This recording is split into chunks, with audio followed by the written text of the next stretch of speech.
বন্ধুরা আজকে আমি এই যে আইসিটি বিষয়ের চতুর্থ অধ্যায় সম্পর্কিত এসএসসি পরীক্ষার্থীদের জন্য গুরুত্বপূর্ণ কিছু এমসিকিউ প্রশ্ন ও উত্তর আলোচনা করার চেষ্টা করব। তো আলোচনায় আছি আমি মোহাম্মদ সিরাজুল ইসলাম। চলো শুরু করা যাক। প্রথম প্রশ্নটা দেখি, প্রায় 100টি প্রশ্ন আলোচনা করব, সেজন্য একটু দ্রুত বলবো। গঠন ও তথ্য উপস্থাপনার ভিত্তিতে ওয়েব পেজ কত প্রকার, তাই না? সাধারণত দুই প্রকার, যথাক্রমে স্ট্যাটিক ওয়েব পেজ এবং dynamic web page. Static web পেজের মান পরিবর্তন করা যায় না, ডাইনামিক ওয়েব পেজের ডেটার মান পরিবর্তনশীল। পরবর্তী প্রশ্ন, কোন ধরনের ওয়েব পেজের ডেটার মান পরিবর্তন করা যায় না? স্ট্যাটিকটা পরিবর্তন করা যায় না। একটু দ্রুত বলবো, সময় সেভ করতে হবে, কারণ 100টা এমসিকিউ আলোচনা করব। শেষের এমসিকিউ গুলো আবার অনেক সময় লাগবে, ওগুলি কোড সম্পর্কিত। কোন ধরনের ওয়েব পেজ প্রদর্শনের জন্য ইন্টারনেট সংযোগের প্রয়োজন হয় না? Local web page. Local web page আমি কম্পিউটারে রেখে দিই তৈরি করে, যখন তখন দেখতে পাই, ইন্টারনেট সংযোগের দরকার হয় না। লোকাল ওয়েব পেজ হচ্ছে যে সমস্ত ওয়েব পেজ তৈরি করে আমার কম্পিউটারের ডিরেক্টরিতে রেখে দিয়েছি, ওটার জন্য ইন্টারনেট সংযোগের দরকার হয় না, ওটা এমনি ওপেন করা যায়। বৈশিষ্ট্যের উপর ভিত্তি করে ওয়েব পেজ কত প্রকার? 4 প্রকার, যথাক্রমে লক্ষ্য করি। এটা ওয়েব পেজ স্ট্রাকচার বোঝাচ্ছে, সিকোয়েন্সিয়াল স্ট্রাকচার, ট্রি বা hierarchical structure, network side structure বা ওয়েব লিংক স্ট্রাকচার বলা হয় এটাকে, এবং হাইব্রিডটা হচ্ছে সবগুলোর মিশ্রণ, একাধিক স্ট্রাকচারের মিশ্রণকে হাইব্রিড বলে। পরবর্তী প্রশ্ন, কোন ওয়েব পেজ কাঠামোতে যে কোনো ওয়েব পেজ থেকে যে কোনোটায় যাওয়া যায়? Network web structure. পরের প্রশ্ন লক্ষ্য করি, ওয়েব পেজ তৈরিতে নিম্নের কোন ভাষা ব্যবহার করা হয়? এখানে যেগুলি আসছে তার মধ্যে HTML এর পূর্ণরূপ হচ্ছে হাইপারটেক্সট মার্কআপ ল্যাঙ্গুয়েজ। HTML হচ্ছে কতগুলো মার্কআপ ট্যাগের সমষ্টি, যা ব্যবহার করে ওয়েব পেজ তৈরি করা যায়। এই জিনিসে ব্যাখ্যা দিলাম। পরের প্রশ্ন, আচ্ছা HTML কি সে সম্পর্কে একটু জানি। HTML মূলত কতগুলো মার্কআপ ট্যাগের সমষ্টি, যা ব্যবহার করে ওয়েব পেজ তৈরি করা যায়। 1990 সালে জেনেভার কার নিয়ে কাজ করার সময় টিম বার্নার্স-লি, এই যে ছবিটি দেখতে পাচ্ছি ডান দিকে, টিম বার্নার্স-লি HTML আবিষ্কার করেন। টিম বার্নার্স-লি অবশ্য HTTP আবিষ্কার করেছেন, তারপরে www এগুলি তিনি আবিষ্কার করেন, তাই না? এই যে লক্ষ্য করি, www ওয়ার্ল্ড ওয়াইড ওয়েব ইনি এটা আবিষ্কার করেন, HTTP আবিষ্কার করেন। HTTP এর পূর্ণরূপ হচ্ছে হাইপারটেক্সট ট্রান্সফার প্রোটোকল, আর HTML এর পূর্ণরূপ হচ্ছে হাইপারটেক্সট মার্কআপ ল্যাঙ্গুয়েজ। এগুলো মনে রাখবো। HTML এর উদ্ভাবক কে? টিম বার্নার্স-লি, কিছুক্ষণ আগেই বললাম, তাই না? টিম বার্নার্স-লি 1990 সালে HTML আবিষ্কার করেন। পরের প্রশ্ন একটু দ্রুত বলছি, সময় সেভ করতে হবে। www এর পূর্ণরূপ হচ্ছে ওয়ার্ল্ড ওয়াইড ওয়েব। এই যে গ নাম্বারটি সঠিক উত্তর, ওয়ার্ল্ড ওয়াইড ওয়েব। বানানগুলি ঠিকমতো দেখতে হবে। পরের প্রশ্ন, কত সালে HTML আবিষ্কার হয়? কত সালে www আবিষ্কার হয়? 1989 সালে। 1989 সালে। আর HTML আবিষ্কার হয় 1990 সালে। প্রতিটি ওয়েব ঠিকানার শুরুতে কোনটি লিখতে হয়? HTTP। HTTP হচ্ছে প্রোটোকল, প্রত্যেকটা ওয়েবসাইটের প্রথমে শুরুতে আমরা এটা লিখতে হয়। এটা হচ্ছে প্রোটোকল, হাইপারটেক্সট ট্রান্সফার প্রোটোকল। এই যে এখানে একটা ওয়েবসাইট দেখালাম, এই যে প্রথমে HTTP লেখা। পরের প্রশ্ন, HTTP এর পূর্ণরূপ হাইপারটেক্সট ট্রান্সফার প্রোটোকল। বড় ঘ সঠিক উত্তর। HTML ট্যাগের চিহ্ন কোনটি? এই যে অ্যাঙ্গেল ব্র্যাকেট, ঘ নাম্বার সঠিক উত্তর।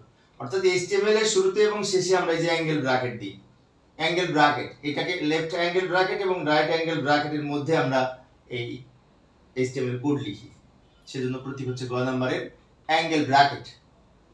এডিটর, HTML এডিটর কোনটি? এখানে যে অপশনগুলো রয়েছে তার মধ্যে নোটপ্যাড, এই যে Notepad, WordPad, Notepad plus plus, Dreamweaver, এই ধরনের সফটওয়্যারগুলি এডিটর হিসেবে HTML কোড লেখার সময় ব্যবহার করা হয়। পরের প্রশ্ন, ABC তে ক্লিক করলে কোন ট্যাগ ব্যবহারের মাধ্যমে গুগল ওয়েবসাইট ওপেন করবে? এই ট্যাগ হচ্ছে অ্যাঙ্কর ট্যাগ বা লিংক তৈরি করার ট্যাগ। এই যে গঠনটা লক্ষ্য করি, নিচে গঠন দেখাইলাম, AHREF হচ্ছে অ্যাট্রিবিউট, যার ভ্যালু হবে ওয়েবসাইটের ঠিকানা, এই গুগলের ঠিকানা। ফলে এখানে ABC মাঝখানে, এখানে শেষে লিখেছি। এই ABC তে ক্লিক করলে আমরা এই ঠিকানায় প্রবেশ করব। এই ট্যাগ হচ্ছে লিংক তৈরি করার ট্যাগ, অ্যাঙ্কর ট্যাগ।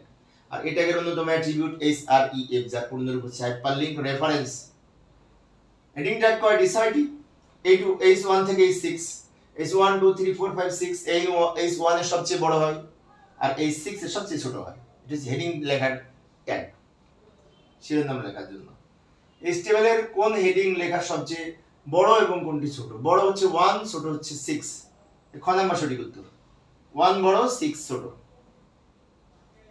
সবচেয়ে বড় 1, সবচেয়ে ছোট 6। এই যে সবচেয়ে বড় 1, সবচেয়ে ছোট 6। পরেরটি, কোন ট্যাগটির মাধ্যমে সবচেয়ে বড় হেডিং প্রকাশ করা? H1। এটা সহজ। আন্ডারলাইন করার জন্য কোন ট্যাগ ব্যবহার করা হয়? যে XYZ 18 নম্বর প্রশ্নে বলা আছে যে আন্ডারলাইন করার জন্য ইউ ট্যাগ ব্যবহার করা হয়। ইউ ট্যাগ যেমন আমি এখানে দেখাচ্ছি, এই দিস ইজ আন্ডারলাইন টেক্সট, দুই পাশে ইউ লিখেছি। এখন যদি এটার আউটপুট দেখি তো এই লেখাটার নিচে আন্ডারলাইন দেখাবে ইউ লেখার কারণে। পরের প্রশ্ন, ইন্টারনেটে ওয়েব সমূহ ব্রাউজ করার জন্য কোন প্রোটোকল ব্যবহার করা হয়? HTTP ব্যবহার করা হয়। HTTP হচ্ছে হাইপারটেক্সট ট্রান্সফার প্রোটোকল। এই যে আমরা শুরুতে HTTP লিখি।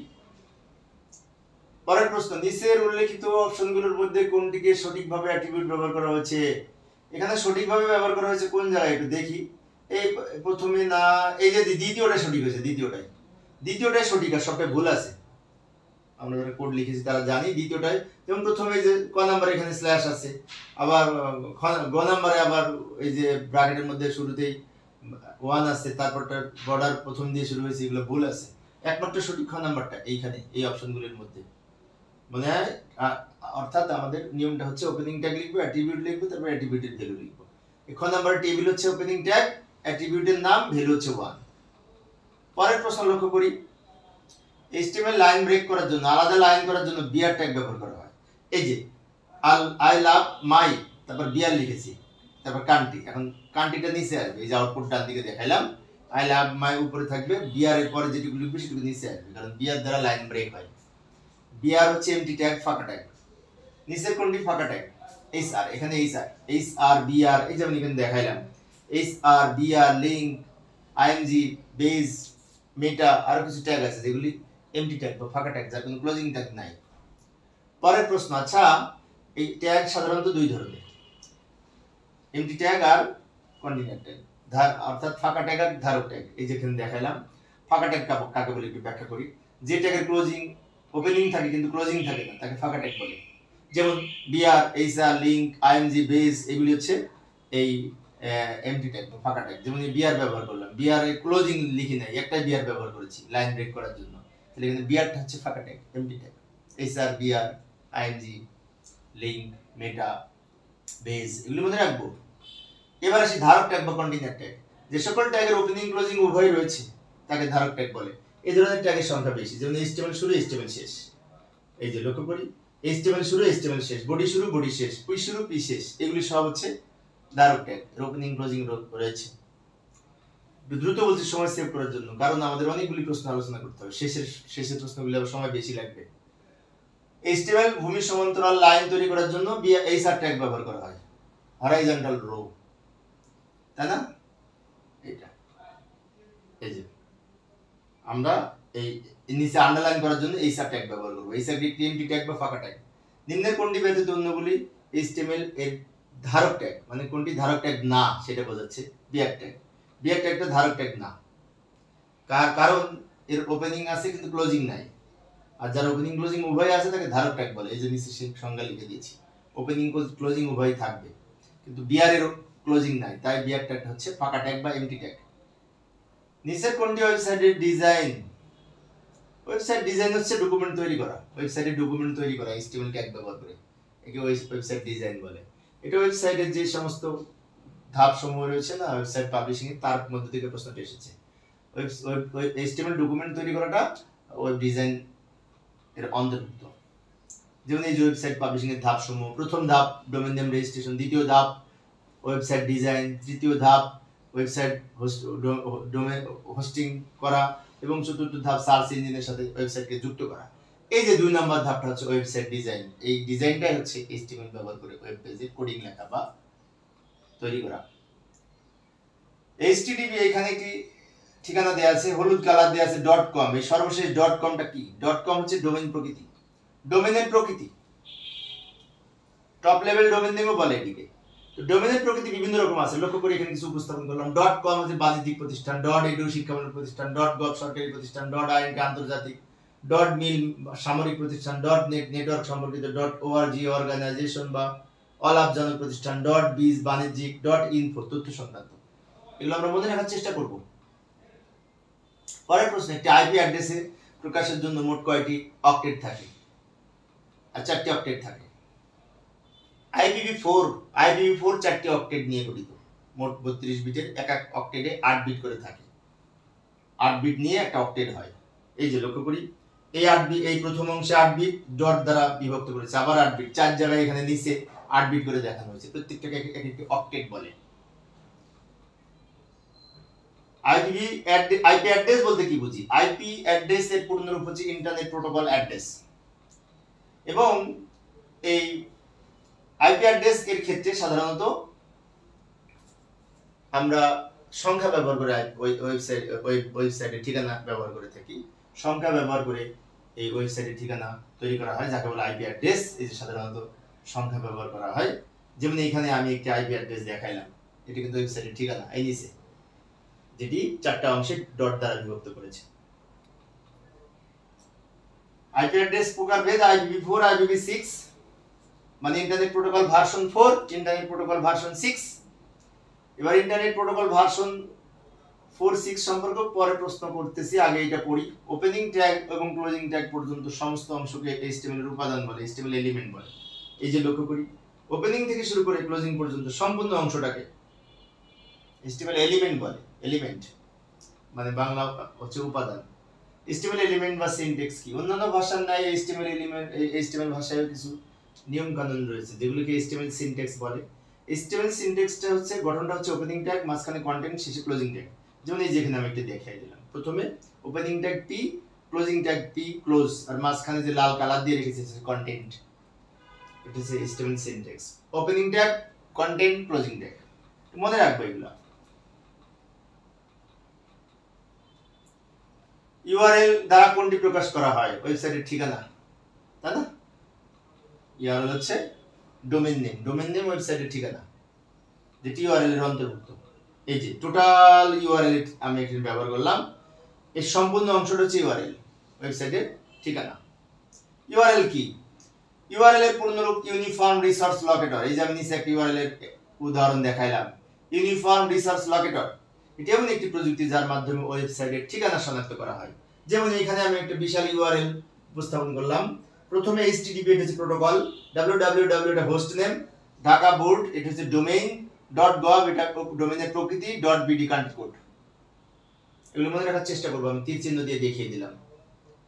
পরের প্রশ্ন, HTML কোনটি সঠিক লিঙ্ক, তাই না? এখানে HREF এর অর্থ হচ্ছে হাইপারলিংক রেফারেন্স। এই যে গ নাম্বার সঠিক উত্তর। HREF এর অর্থ হচ্ছে এ হাইপারলিংক রেফারেন্স, এটি একটি অ্যাট্রিবিউট। HTML ফাইল নামের এক্সটেনশন হিসেবে কোনটি ব্যবহার হয়? এখানে যে অপশনগুলো রয়েছে .html, .html আর .htm, এই জিনিসটা আমি উপস্থাপন করলাম। .html এবং .htm এই দুইটা ব্যবহার করে ওয়েবসাইটের ফাইল এক্সটেনশন হিসেবে এগুলো লিখে সেভ করা হয়, .html আর .htm, সেটি মনে রাখবো। পরের প্রশ্ন, 1000x800 পিক্সেলের একটা ছবি যদি যুক্ত করতে চায়, তা কোনটি সঠিক? এই যে লাস্টেরটা সঠিক, উইড এবং হাইট। উইড এবং হাইট, উপরেগুলো সব ভুল আছে, P weed, P height, W এগুলো তো ব্যবহার হয় না। আমরা ছবি যারা যুক্ত করেছি তারা তো দেখেছি। একটু দ্রুত বলছি সময় সেভ করার জন্য, 100টি প্রশ্ন আলোচনা করব। কোনটি ওয়েব ব্রাউজার? এখানে ওয়েব ব্রাউজার হচ্ছে গুগল ক্রোম। গুগল ক্রোম, এই যে আমি কয়েকটা দেখালাম, Mozilla Firefox, Google Chrome, Opera mini, internet explorer, তাই না, সাফারি। এই যে আমি ডান দিকে কয়েকটা লোগো উপস্থাপন করেছি এগুলো হচ্ছে বিশেষ করে ওয়েব ব্রাউজার। তবে ইন্টারনেট এক্সপ্লোরারটা আমাদের বিল্ডিং করা থাকে উইন্ডোজের সাথে, সেজন্য এটাকে বিল্ডিং বলা হয়, এটা নতুন করে ইনস্টল করা লাগে না। এই যে ইন্টারনেট এক্সপ্লোরারকে কি বলা হয়? ব্রাউজার বলা হয়, ব্রাউজার। এবং এই যে বর্তমানে প্রতিটি কম্পিউটারে উইন্ডোজের সাথে ইন্টারনেট এক্সপ্লোরারটা বিল্ড ইন করা থাকে, মানে অটোমেটিক ইনস্টল করা থাকে। এবং এগুলো হচ্ছে ওয়েব ব্রাউজার, যা ব্যবহার করে ওয়েবসাইটে আমরা ব্রাউজ করি। HTML এর কোনটি ড্রপ ডাউন বক্স তৈরিতে ব্যবহার করা হয়? এই যে অপশন ব্যবহার করে আমরা ড্রপ ডাউন বক্স তৈরি করি ফর্ম ট্যাগ ব্যবহার করার সময়। Form tag. ডোমেইন নেম হলো ওয়েবসাইটের স্বতন্ত্র ঠিকানা। ওয়েবসাইটের স্বতন্ত্র ঠিকানা, যেমন এই যে নিচে একটি ঠিকানা ব্যবহার করেছে, this is domain name. Domain name প্রকৃতপক্ষে google.com এটা ডোমেইন নেম, আর এই www এটা হচ্ছে হোস্ট নেম। নিচের কোনটি CSS এর পূর্ণরূপ? Cascading style sheet. Cascading style sheet, এই যে খ নাম্বার সঠিক উত্তর। ক্যাসকেডিং স্টাইল শীট মনে রাখতে হবে। এখানে আমি এই যে কিছু তথ্য দেখাইলাম, এটা দরকার নেই আমাদের। CSS এর কিভাবে ব্যবহার করতে হয়, স্টাইল ট্যাগ ব্যবহার করে আমরা CSS লিখে থাকি, তাই না? এইটা দরকার নেই, এটা আমি স্কিপ করে যাচ্ছি কারণ CSS তোমাদের সিলেবাসে নেই। এইখানে আসি কালার কোডের ক্ষেত্রে কয়েকটা প্রশ্ন। RGB, এখানে R এর মান হাইয়েস্ট 255, G এর মান, এই যে RGB হচ্ছে রেড গ্রিন ব্লু, আর এইখানে প্রত্যেকটা হাইয়েস্ট ভ্যালু 255, প্রত্যেকটা হাইয়েস্ট ভ্যালু, ডাবল এফ এর মান প্রত্যেকটা যেহেতু হাইয়েস্ট ভ্যালু, তাহলে এটি এই সাধারণ নির্দেশ করবে। সবগুলো যখন এফ হয় তখন সাধারণ হয়। এই যে আমি লক্ষ্য করি এখানে আমি কয়েকটা উপস্থাপন করলাম নিচে। RGB পূর্ণরূপ হচ্ছে রেড গ্রিন ব্লু। এখানে আমাদের প্রথমে যদি এই যে RGB এর মান 1 নম্বরে ডান দিকে, এই যে নিচে 1 নম্বরে 255 প্রথমটা যদি হয় তাহলে সেটি লাল রং হয়। রেড যদি হয় 255 প্রথমে মানে কি রেড লাল, 255 যদি মাঝখানে থাকে তাহলে সবুজ গ্রিন, 255 যদি শেষে থাকে তাহলে নীল মানে ব্লু। রেড গ্রিন যেহেতু ব্লু, তাহলে বি এর কাছে 255 আছে সেজন্য ব্লু। আর সবগুলোর মান শূন্য হলে কালো রং হয়, আর সবগুলো 255 হলে সাদা রং হয়। পাঁচটা বিষয় মনে রাখবো, এই পাঁচটার মধ্যে থেকে আসে সাধারণত কালার করে আসলে। এই যে এখানে বলছে RGB প্রথমে 255, তার মানে কি লাল রং হবে, রেড হবে, লাল হবে। এই যে প্রথমে 255 হলে লাল রং হয়। IP অ্যাড্রেস IPv4 কত বিটের? 32 বিটের। IPv4 32 বিটের, IPv6 128 বিটের, বিষয়টি মনে রাখবো। এই যে IPv4 এর পূর্ণরূপ হচ্ছে ইন্টারনেট প্রোটোকল ভার্সন 4। এক্ষেত্রে প্রতিটি অংশে 8 বিট বরাদ্দ থাকে, মোট 4টি অংশ, তাই 4 8 32, 4টি অংশ, এক এক অংশে 8 বিট করে। আর এই 8 বিটকে অক্টেট বলে। এই যে নিচে আমি দেখাইলাম, এই যে নিচে 4টি অংশ, এক এক অংশে 8 বিট করে। IPv4 কয়টি অক্টেট থাকে? 4টি অক্টেট থাকে, 4 × 8 সমান 32 বিট। এক একটা অংশকে 8টা বিট থাকে, তাই অক্টেট বলা হয়। তাহলে 4টি অক্টেট মিলে 32 বিট। পরের প্রশ্ন, ইন্টারনেট প্রোটোকল ভার্সন 4 সম্পর্কে আরো কিছু তথ্য লক্ষ্য করি। এই যে আমাদের আরেকটু ব্যাকে যাচ্ছে, এই যে লক্ষ্য করি মোট 4 বাইট বা 32 বিটের যে অংশ, তার প্রথম 2 বাইটকে বলা হয় নেটওয়ার্ক আইডি, শেষের 2 বাইটকে বলা হয় হোস্ট আইডি। প্রথম 2 বাইটকে বলা হয় নেটওয়ার্ক আইডি, শেষের 2 বাইটকে বলা হয় হোস্ট আইডি। বিষয়টি মনে রাখবো। IP অ্যাড্রেস IPv4 এর ক্ষেত্রে প্রতিটি অংশে কতটি করে বিট থাকে? 8টি করে বিট থাকে প্রতিটি অংশে, 8টি করে বিট থাকে। কিছুক্ষণ আগে দেখলাম, এই যে নিচে আবার দেখাইলাম 8টি করে বিট। এই যে 8টি করে বিট, 4 অংশ, 4 8 32 বিট। IPv4 প্রথম 2 বাইটকে কি বলে? নেটওয়ার্ক আইডি বলে, আর শেষের 2 বাইটকে হোস্ট আইডি বলে। IPv4 এর শেষের 2 বাইটকে কি বলে? হোস্ট আইডি বলে। প্রথম হচ্ছে নেটওয়ার্ক আইডি, শেষের 2 byte host ID. IP address IPv6 কত বিটের? 128 বিটের। এখানে মোট 8টা অংশ, এক এক অংশে 16টা করে বিট, 8 × 16 সমান 128 বিটের। এই যে লক্ষ্য করি IPv6 এর মোট 8টি অংশ, প্রতিটি অংশে ডট দ্বারা বিভক্ত এবং 16 বিট বরাদ্দ আছে এক এক অংশে। তাহলে 16 × 8 সমান 128 বিটের। এই যে 128 বিট সমান এই পরিমাণ ঠিকানা ব্যবহার করা যাবে, যেটা গুণে শেষ করা যাবে না। পরবর্তী প্রশ্ন, IPv6 কয়টি অংশ থাকে? 8টি অংশ, এক একটা অংশে 16টা করে বিট, তাহলে 8 × 16 সমান 128 বিট। 8টি অংশ, এক এক অংশে 16টা করে বিট। আর IPv4 এর 4টি অংশ, এক এক অংশে 8টি করে বিট। বিষয়টি মনে রাখবো। IPv6 এর প্রতি অংশে কয়টি করে বিট থাকে? 16টি করে বিট থাকে। 16 × 8 সমান 128 বিটের হয় মোট। তথ্য প্রযুক্তি সম্পর্কিত পিপিলিকায় কি একটি সার্চ ইঞ্জিনের নাম? বাংলা সার্চ ইঞ্জিন ওয়েবসাইট পিপিলিকা হচ্ছে বাংলা সার্চ ইঞ্জিন, যেমন গুগল সার্চ ইঞ্জিন না, গুগল ওরকম পিপিলিকা হচ্ছে বাংলাদেশের সার্চ ইঞ্জিন। ইন্টারনেটে এক ওয়েব পেজ থেকে অন্য পেজে গমন করাকে নেভিগেশন বলে। এক ওয়েবসাইট থেকে আরেক ওয়েবসাইটে গমন করাকে নেভিগেশন বলে। আমি একটু দ্রুত বলছি সময় সেভ করার জন্য। RGB সবগুলো শূন্য হলে কালো হয়, কালো হয়। সবগুলোর মান যখন 0 হয় তখন কালো হয়। এই জিনিসে দেখাইলাম আমি। প্রথমে যদি 255 হয় তাহলে লাল, মাঝে 255 হলে গ্রিন মানে ব্লু, শেষে 255 হলে মাঝে 255 হলে গ্রিন মানে সবুজ, শেষে 255 হলে ব্লু মানে নীল, আর সবগুলো 0 হলে কালো। আর সবগুলোই যদি 255 হয়, আর এর মান, জি এর মান, বি এর মান, তাহলে সেটি সাদা হবে। বারবার কিন্তু বিষয়টা বললাম, মনে রাখবো। এইবার আমি এসেছি এবার আমাদের কোড সম্পর্কিত প্রশ্ন। যে বাম দিকে আমি একটা কোড উপস্থাপন করলাম, বাম দিকে এইখানে বলেছে যে নিম্নের কোনটি মৌলিক ট্যাগ। তো এখানে মৌলিক ট্যাগ হবে বডিটা হচ্ছে মৌলিক tag. HTML head title body, এই যে এখানে লিখেছি আমি বাম দিকে HTML হেড টাইটেল বডি, এগুলোকে মৌলিক ট্যাগ বলে। তাহলে ডান দিকের উত্তর হবে মৌলিক ট্যাগে বডি হচ্ছে মৌলিক tag. HTML head title body এই চারটা মৌলিক ট্যাগ। বিষয়টি মনে রাখবো। নিম্নের কোনটি ফরম্যাটিং ট্যাগ? এখানে ডেল হচ্ছে ফরম্যাটিং ট্যাগ, আর বাকি তিনটা মৌলিক ট্যাগ। আচ্ছা, ফরম্যাটিং ট্যাগ কয়েকটা আমি এখানে উপস্থাপন করলাম। এই যে অনেকগুলি P, B, strong, I, EM, del, strike, S, U, big, small, SUP, SUB, Q, pre, iron, insert tag, mark tag, blink tag, bear tag, এইসব ট্যাগ। এছাড়া আরো আছে, আমি এখানে কিছু ফরম্যাটিং ট্যাগ উপস্থাপন করেছি, মনে রাখতে হবে এগুলি। ওকে, পরের প্রশ্ন, ডান দিকে প্রশ্ন। একটি HTML ডকুমেন্টের কয়টি অংশ থাকে? দুইটি অংশ থাকে। এই যে হেড অংশ আর বডি অংশ, আমি এখানে দেখালাম বাম দিকে। হেড অংশ আর বডি অংশ, দুইটা অংশ। হেড অংশে শিরোনাম লেখা হয়, আর বডি অংশে সবকিছুই প্রায় লেখা হয়। বডি অংশকে মূল কন্টেন্ট এরিয়া বলা হয়, বিষয়টি মনে রাখবো। নিম্নের কোন ট্যাগটি বডি অংশে ব্যবহার করা হয়? তো বডি অংশে ব্যবহার করা হয় এটা টেবিল ট্যাগ বডি অংশে ব্যবহার করা হয়। অন্যগুলি টাইটেল, লিংক, মেটা এগুলি হেডে ব্যবহার করা হয়, হেড সেকশনে।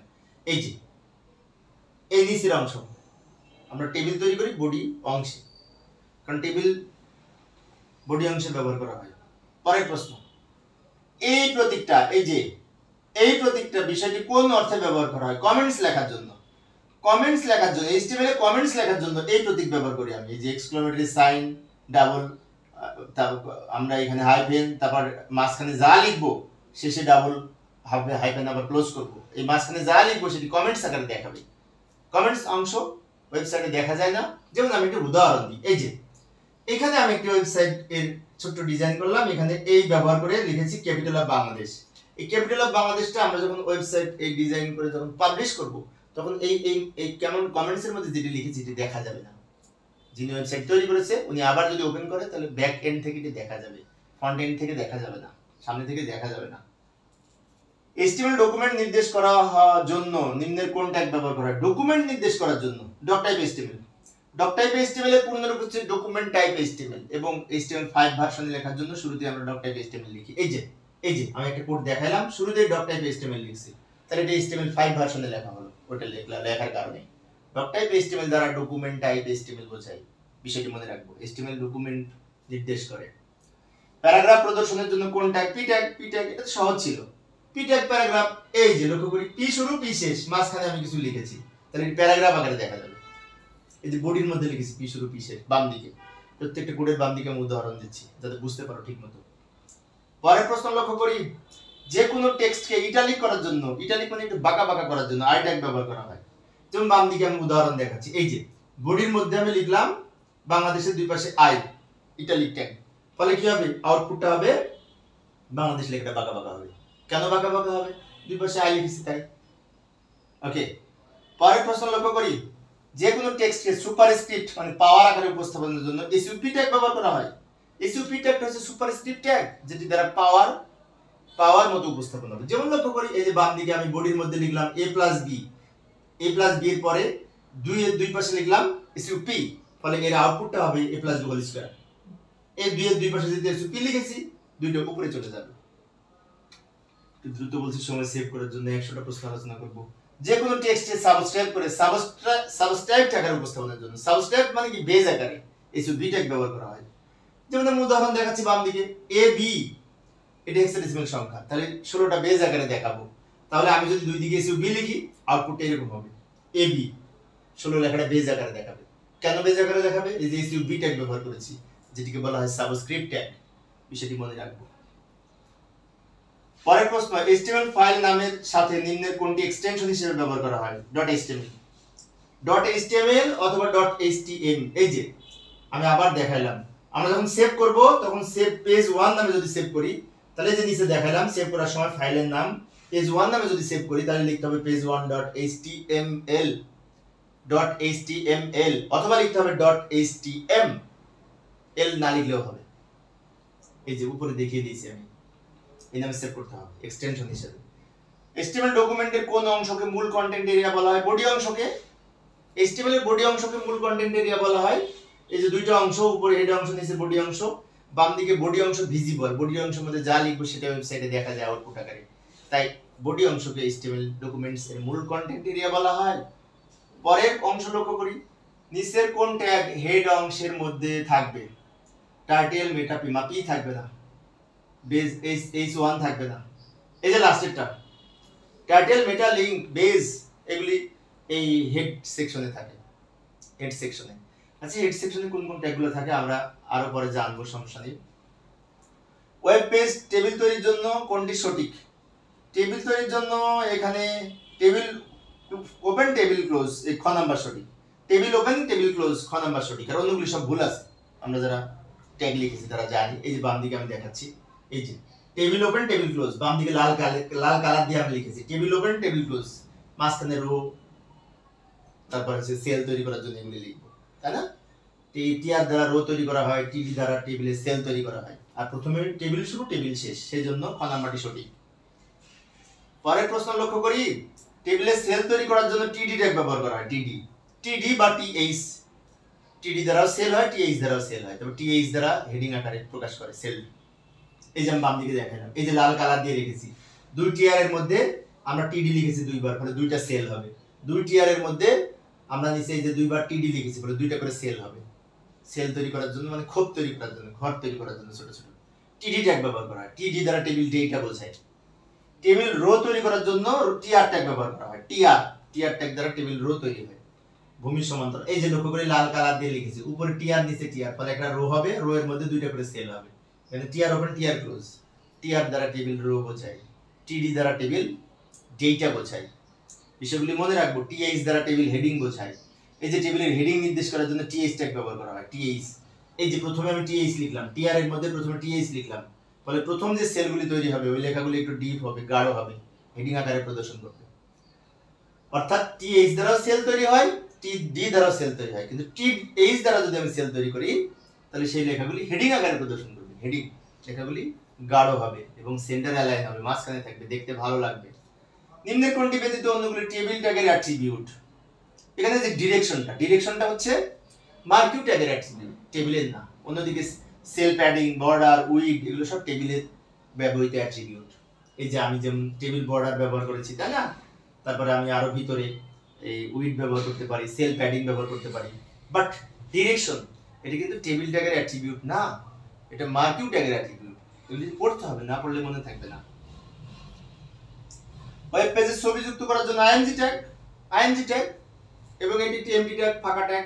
এই যে বডির মধ্যে আমরা যদি একটু ছবি যুক্ত করতে চাই, তাহলে আইএনজি এসআরসি সমান pic.jpg, এটা ছবির নাম, তাহলে এসআরসি হচ্ছে আইএনজি ট্যাগের অন্যতম অ্যাট্রিবিউট, যেটি এই ছবির সোর্স বোঝায়। পরের প্রশ্ন, ওয়েব পেজের লেখাকে বোল্ড আকারে প্রদর্শন করার জন্য স্ট্রং ট্যাগ ব্যবহার করা হয়। আচ্ছা, বোল্ড আকারে প্রদর্শন করার জন্য স্ট্রং এবং বি যে কোনো একটা ব্যবহার করলে হয়। এই যে লক্ষ্য করি, কোন লেখাকে বোল্ড করার জন্য এই যে বি ব্যবহার করেছি, বাংলাদেশের দুই পাশে বি ব্যবহার করেছি, ফলে বাংলাদেশ লেখাটা বোল্ড হবে। আবার বাম দিকে বাংলাদেশ লেখাটার দুই পাশে স্ট্রং ব্যবহার করেছি, এই কারণেও বাংলাদেশ লেখাটা বোল্ড হবে। স্ট্রং এবং বি এই দুইটা ব্যবহার করে বোল্ড আকারে লেখা প্রদর্শন করা হয়, গাঢ় আকারে, ডিপ আকারে। পরবর্তী প্রশ্ন, এ ট্যাগের সাথে কোন অ্যাট্রিবিউট ব্যবহার করা হয়? এখানে যে অপশনগুলি রয়েছে তার মধ্যে href হাইপারলিংক রেফারেন্স, এইটা এই যেমন আমি বাম দিকে দেখাচ্ছি, এ ট্যাগ ওপেন, এ ট্যাগ ক্লোজ, তো এখানে href ব্যবহার করেছি, যার যে ভ্যালু হবে ইউআরএল। href এর পূর্ণরূপ হচ্ছে হাইপারলিংক রেফারেন্স, এটি এ ট্যাগের অ্যাট্রিবিউট।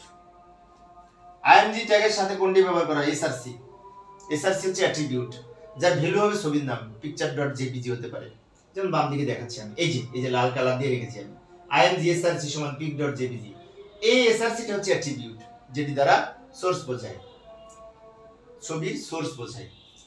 ওয়েব পেজ তৈরিতে অ্যানিমেটেড বা চলমান করার জন্য কোন ট্যাগ ব্যবহার করা হয়? অর্থাৎ একদিক থেকে আরেক দিকে আমরা যেমন টেলিভিশনে দেখি না, নিচে স্ক্রল করে খবরের বিভিন্ন হেডিং, ওইভাবে প্রদর্শনের জন্য মার্কিউ ট্যাগ ব্যবহার করা হয়, মার্কিউ ট্যাগ। তো মার্কিউ ট্যাগের গঠনটা হচ্ছে মার্কিউ ওপেন, মার্কিউ ক্লোজ, মাঝখানে ঢাকা লিখেছি, তো ঢাকা লেখাটা একদিক থেকে আরেক দিকে মুভ করবে। এবং মার্কিউ ট্যাগের কিছু অ্যাট্রিবিউট আছে, তার মধ্যে যেমন নাম দিলাম ডিরেকশন সমান রাইট, তো ডিরেকশন অ্যাট্রিবিউটটা মার্কিউ অ্যাট্রিবিউট। আরো আছে মার্কিউ ট্যাগের অ্যাট্রিবিউট, যেগুলো আমরা বই পড়ে শিখবো, এখন বলতে গেলে অনেক সময় লাগবে, আমাকে 100টা এমসিকিউ আগে আলোচনা করি। পরের প্রশ্ন, HTML এ মার্কিউ ট্যাগের জন্য নিম্নের কোন অ্যাট্রিবিউট ব্যবহার করা হয়? বিহেভিয়ার, ডিরেকশন, স্ক্রল, এগুলো সব মার্কিউ ট্যাগের অ্যাট্রিবিউট। এই যে মার্কিউ ওপেন, মার্কিউ ক্লোজ, ডিরেকশন সমান রাইট, বিহেভিয়ার সমান স্ক্রল, তাই না? বিহেভিয়ারের ভ্যালু স্ক্রল যদি দিই তো স্ক্রল করবে। পরের প্রশ্ন, লেখাকে প্রি ফরম্যাটেড আকারে উপস্থাপনের জন্য, প্রি ফরম্যাটেড মানে যেভাবে লিখবো ওইভাবেই থাকবে, চেঞ্জ হবে না, তাহলে প্রি ট্যাগ ব্যবহার করব। প্রি ট্যাগ প্যারাগ্রাফ লেখার জন্য P tag, but pre formatted আকারে লেখার জন্য প্রি, যেমন বাম দিকে আমি উদাহরণ দেখাইলাম, এই যে pre open, pre close, pre open, pre close, pre tag ব্যবহার করেছি, মাঝখানে যেভাবে লিখেছি লেখাটা এইভাবে থাকবে, আউটপুটে চেঞ্জ হবে না। যেমন আমি এখানে টেবিলের মতো করে সাজিয়ে লিখেছি, কোনো দাগ নেই, বাট উপরে প্রি নিচে প্রি লিখেছি, ফলে এটা একসাথে হবে না, এরকম সেম থাকবে আউটপুট। প্রি ফরম্যাটেড মানে আগের ফরম্যাট ঠিক থাকবে, প্রি ট্যাগ ব্যবহার করব।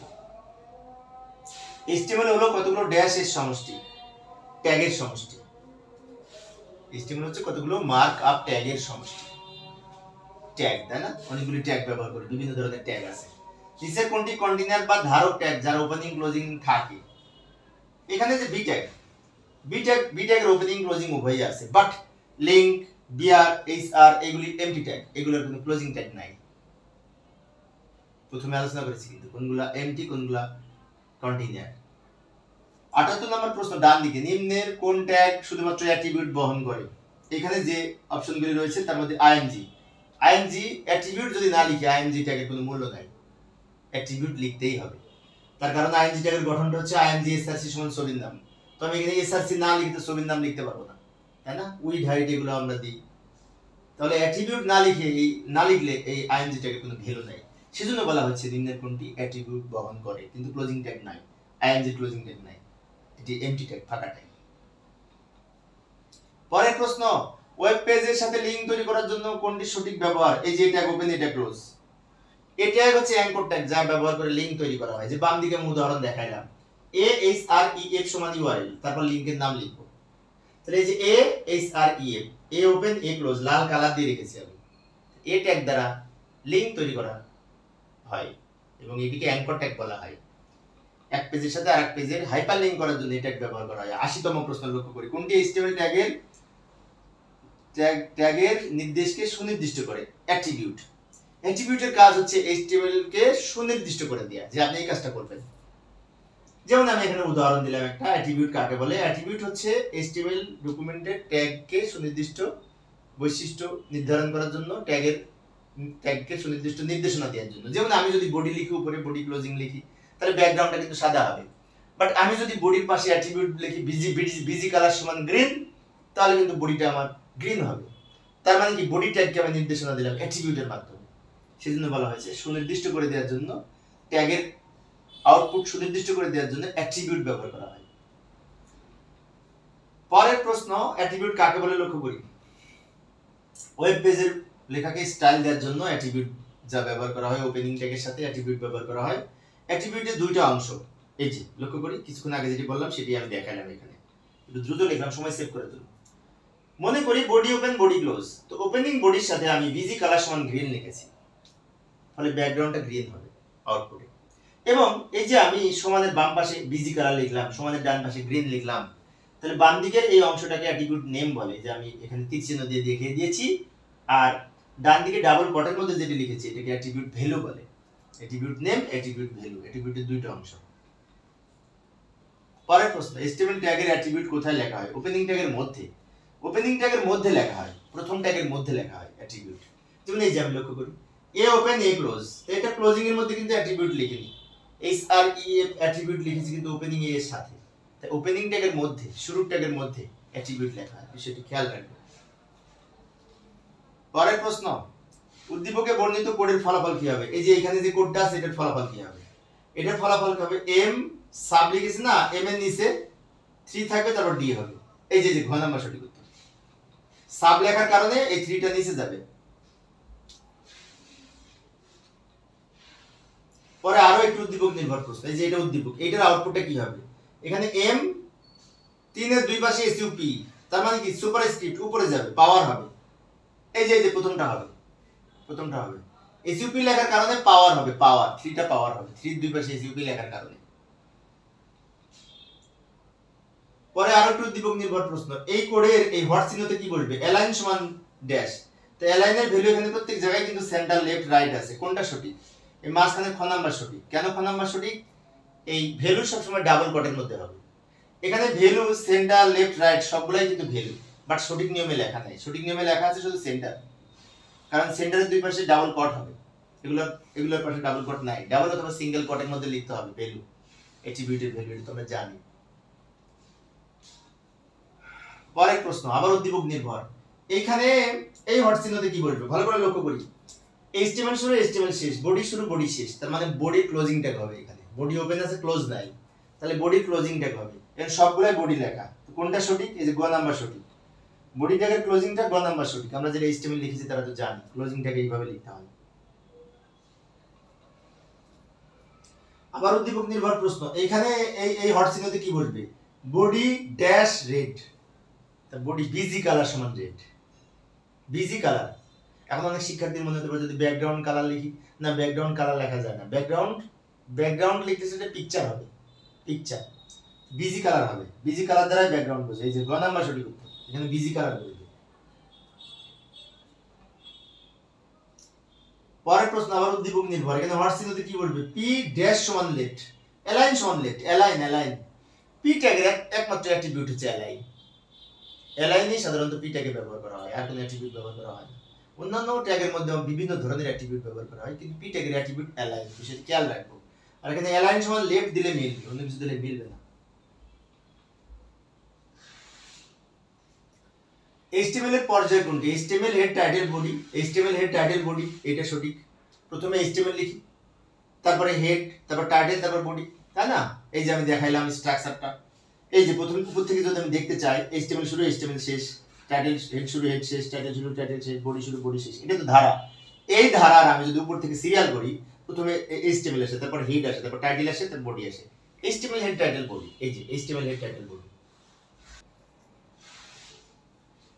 তো প্রিয় শিক্ষার্থী বন্ধুরা, এই ছিল আজকের আমার আলোচনা। আমি মূলত আজকে 100টা প্রশ্ন আলোচনা করেছিলাম, কিন্তু আমি এখানেই টানতে চাচ্ছি, আজান দিয়ে দিচ্ছে, নামাজ পড়তে যেতে হবে। তো আমি পরের ক্লাসে বাকি আরো কিছু MCQ প্রশ্ন আলোচনা করার চেষ্টা করবো। আরেকটা ক্লাসে মনে হয় 20-30টার মতো আরো ক্লাস প্রশ্ন আছে, বোর্ড প্রশ্নের উত্তরগুলো আমি আরেকটা ক্লাসে আলোচনা করার চেষ্টা করবো। দেখার আমন্ত্রণ রইল। খুদা হাফেজ।